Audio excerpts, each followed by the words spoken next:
New जो है आपका एक ग्रीक वर्ड है।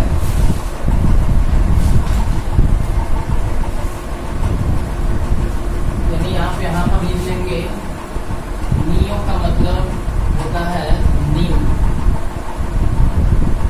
नियो का मतलब क्या होता है? न्यू, और एक ग्रीक वर्ड है। और अपने हम आम भाषा में इसको बोले तो इसको हम प्रयोग करते हैं नो। नो मतलब होता है न्यू, और एक ग्रीक वर्ड है, तो ये दोनों को मिक्सअप करके और वर्ड मीनिंग यानी साइनो एंटो बना सकता है।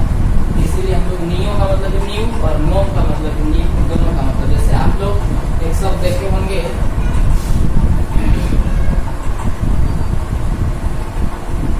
INNOVA,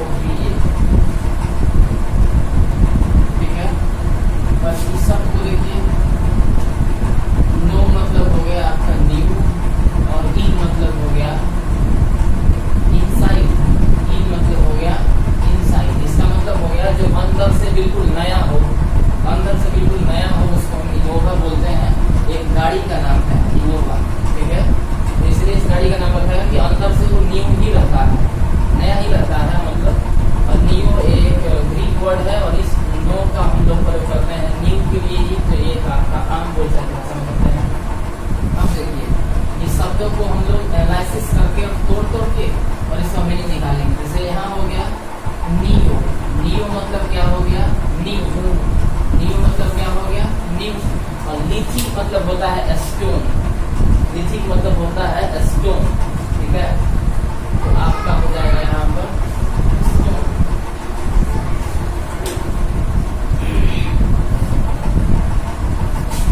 नी मतलब हो गया नया, स्टोन मतलब हो गया यानी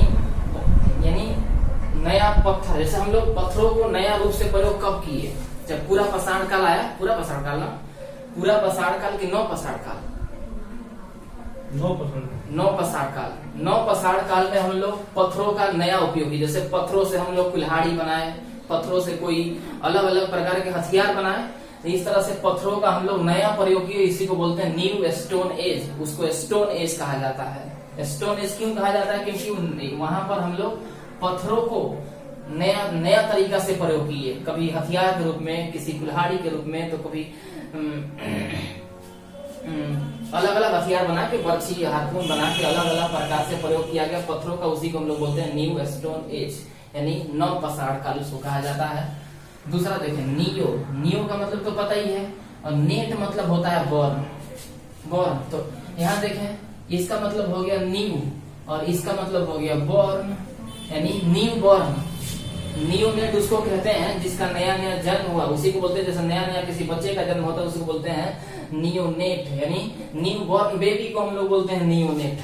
यानी जिसका नया नया जन्म ही हुआ उसको बोलेंगे नियोनेट। बात समझ गए? इसका हिंदी लिखेंगे नया जन्म। यहाँ देखें नियो, नियोसीन। नियोसीन, नियो मतलब हो गया आपका नया, और सीन मतलब होता है आपका टाइम या पीरियड, यानी नया कोई समय हो, नया समय। जैसे हम लोग अभी लॉकडाउन में चल रहे हैं या कोरोना वायरस से जूझ रहे हैं। जब लॉकडाउन खुलेगा तो हमारा एक नया समय शुरू होगा, नया काल शुरू होगा। उसी को हम बोलेंगे नियोसीन। इससे बनेगा आपका नया पीरियड को हम लोग क्या बोलेंगे? नियोसीन। आगे देखें नियो मतलब फिर होगा नया, न्यू। और कॉस्मिक मतलब होता है, ये वर्ड जो है मतलब something is related to world, मतलब इस दुनिया से कोई संबंधित कोई चीज है उसको कॉस्मिक कहते हैं, ब्रह्मांड से संबंधित हो। यानी इसको बोलेंगे नियो, न्यू वर्ल्ड। नया दुनिया को हम लोग बोलेंगे नियो कॉस्मिक, या दैट इज समथिंग। वर्ल्ड के जगह पर आप यूनिवर्स भी लिख सकते हैं। ब्रह्मांड, ब्रह्मांड से कोई संबंधित हो उसको नियो कॉस्मिक बोल सकते हैं। यहाँ देखें नियोक्रेसी। इस शब्द को बहुत अच्छी तरह से आप जानते होंगे। नियोक्रेसी एक होता है डेमोक्रेसी। डेमो मतलब होता है पीपुल या पब्लिक, और क्रेसी मतलब होता है रूल, यानी पब्लिक का जहाँ रूल चले वो उसी को हम डेमोक्रेसी बोलते हैं। यानी आप समझ गए क्रेसी मतलब होता है शासन या रूल। तो यहाँ देखिए नियो मतलब हो गया न्यू, और क्रेसी मतलब हो गया रूल, यानी नया कोई रूल आए उसी को बोलते हैं न्यू रूल। नियोक्रेसी उसको बोलेंगे जब कोई नया रूल लगाया जाए।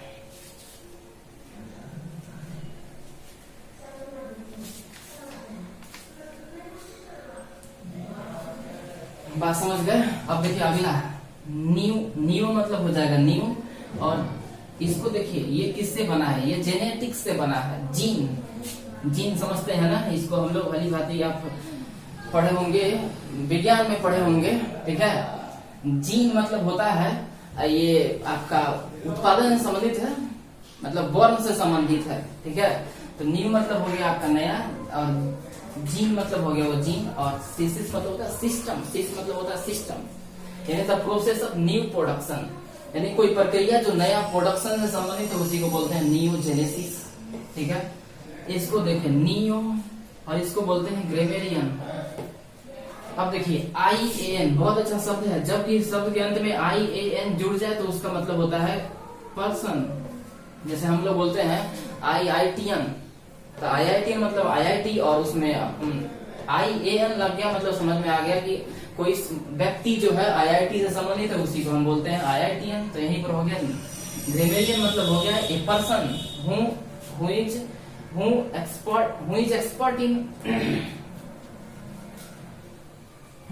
जो लैंग्वेज में एक्सपर्ट है, मतलब लैंग्वेज उसको लिंग्विस्ट बोलते हैं, जो लैंग्वेज का एक्सपर्ट है उसको लिंग्विस्ट बोलते हैं। जैसे हम लोग का एक बहुत अच्छा सवाल है, वो टेट के एग्जाम में पूछा जाता है, पूछता है the father of modern linguist, मतलब भाषा का मतलब नया भाषा का जनक किसको माना जाता है, तो उसको बोलते हैं नॉम चॉम्स्की को कहा जाता है। उसी प्रकार अगर नया कोई ग्रामर का मतलब ग्रामर में एक्सपर्ट हो उसी को बोलते हैं न्यू ग्रामेरियन।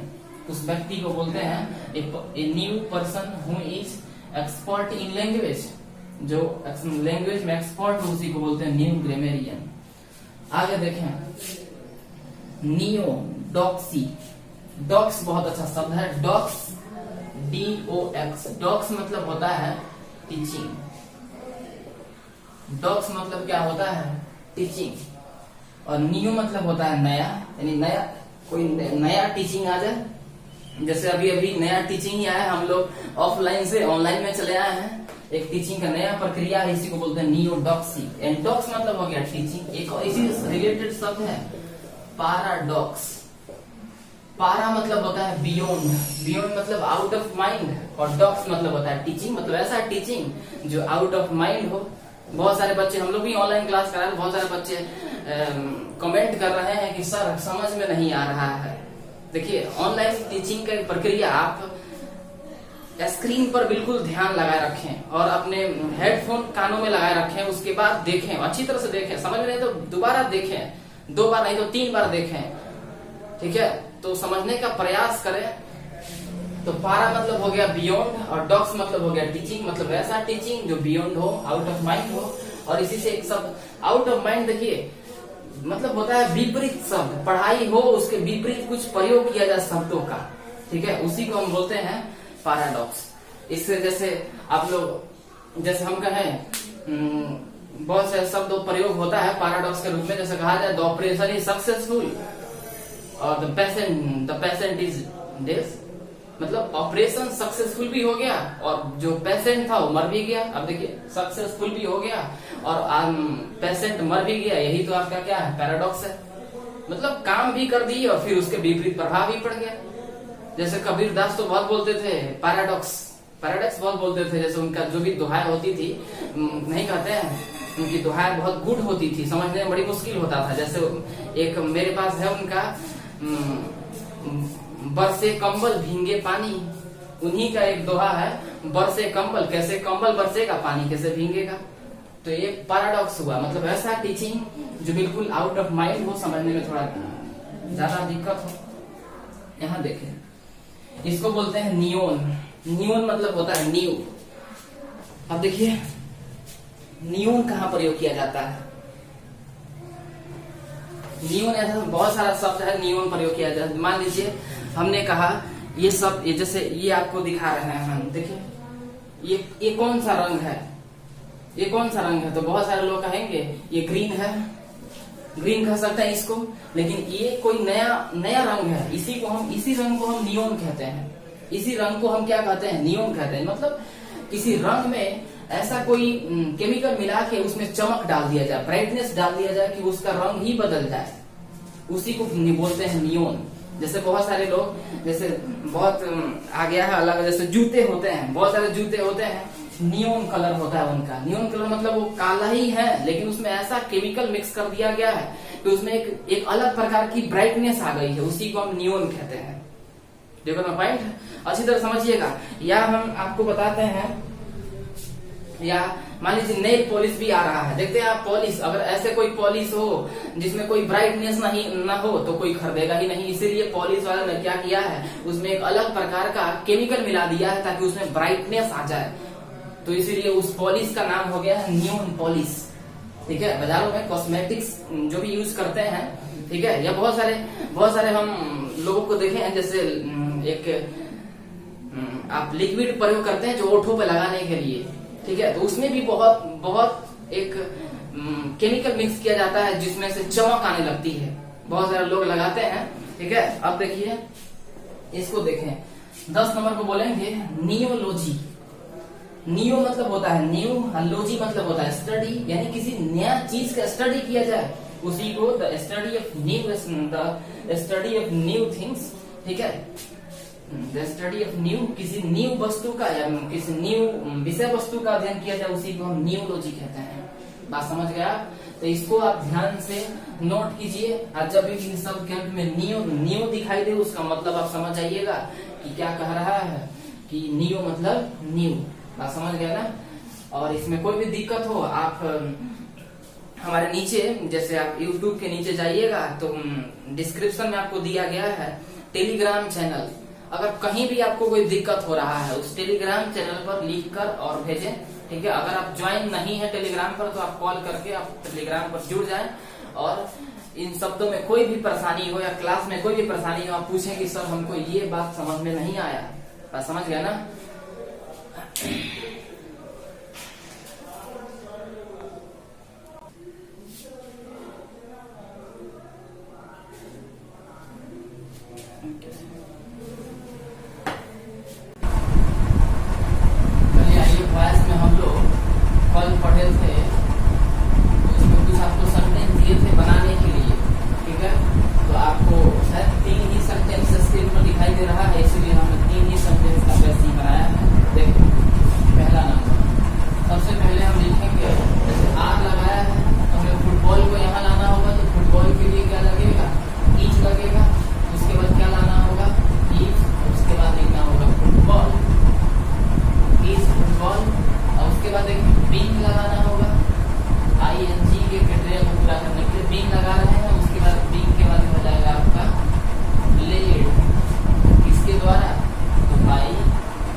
आएगा, लेकिन ऑब्जेक्ट किस केस में रहेगा?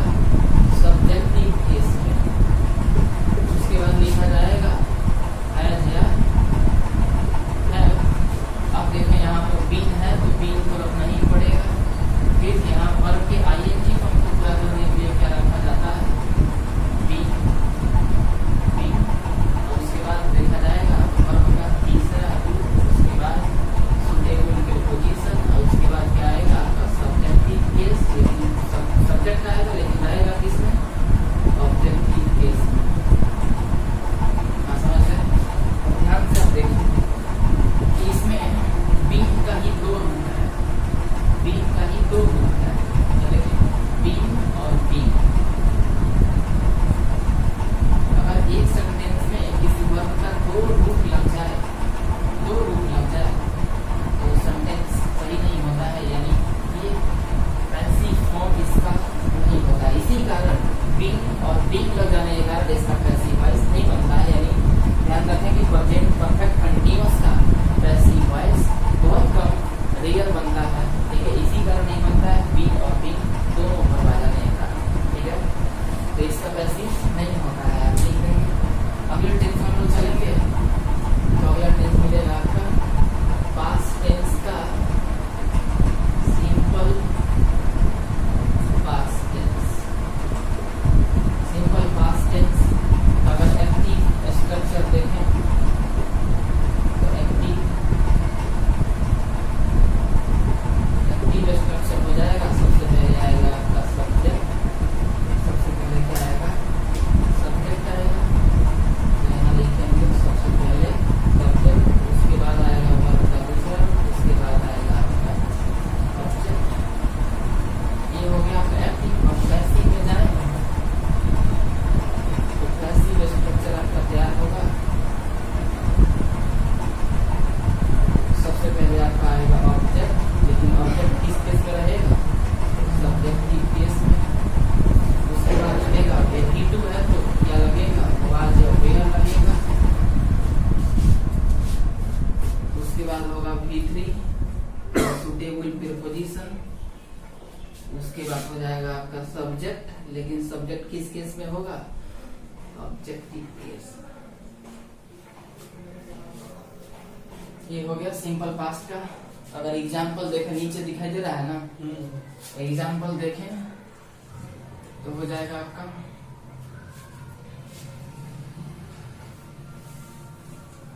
ही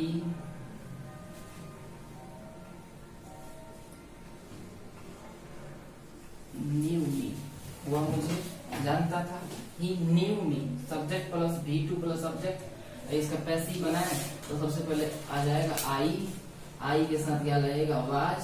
उसके बाद नो का V3 क्या हो जाएगा? नोन। नोन के बाद तो प्रीपोजिशन जो लगता है टू लगता है, और हो जाएगा आपका him. I was known to him. ठीक है, ये दिखाई दे रहा है नीचे वाला।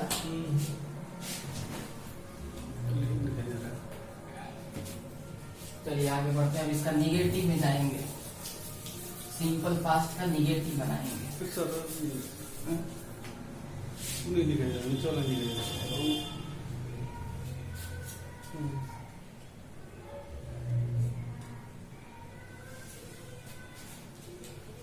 अब इसका निगेटिव बनाएंगे।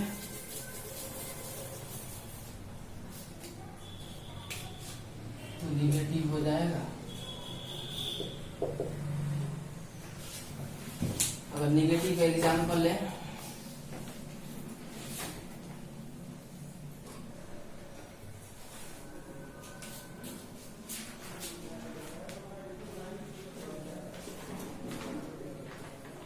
nobody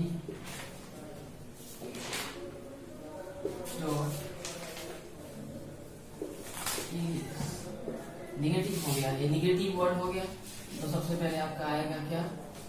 इंग्लिश आएगा। इंग्लिश के बाद क्या लगेगा? आवाज। अब देखिए यहाँ V3 चाहिए तो क्या V3 के पहले आवाज के बाद नोबडी को आपको रिमूव करना है, तो आवाज के बाद क्या लगाना होगा? नॉट। उसके बाद हो जाएगा बाई डॉट हो गया, इतना ही होगा। ये निगेटिव हो गया। निगेटिव के बाद हम लोग इंट्रोगेटिव पे चलेंगे।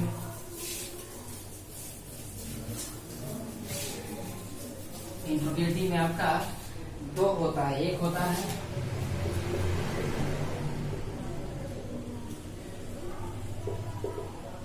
इंट्रोगेटिव का पहला होता है क्लोज एंडेड। क्लोज एंडेड उसको बोलते हैं जिसका जवाब यस या नो में दिया जाए। तो क्लोज एंडेड में हो जाएगा डू यू, डू नहीं, यहाँ पर डिड होगा, डिड यू नो मी। इसका पैसिव बनाइएगा तो हो जाएगा। सबसे पहले आपको क्या चाहिए, डिड के जगह पर आपको क्या रखना होगा, वाज अवेयर। तो वाज अवेयर किसके अनुसार लगेगा, यहाँ पर मी सब्जेक्ट बनेगा तो मी के अनुसार वाज लिखा जाएगा, मी आई। उसके बाद नोन, नो के बाद क्या लगता है टू, और टू के बाद क्या लगेगा यू। उसके बाद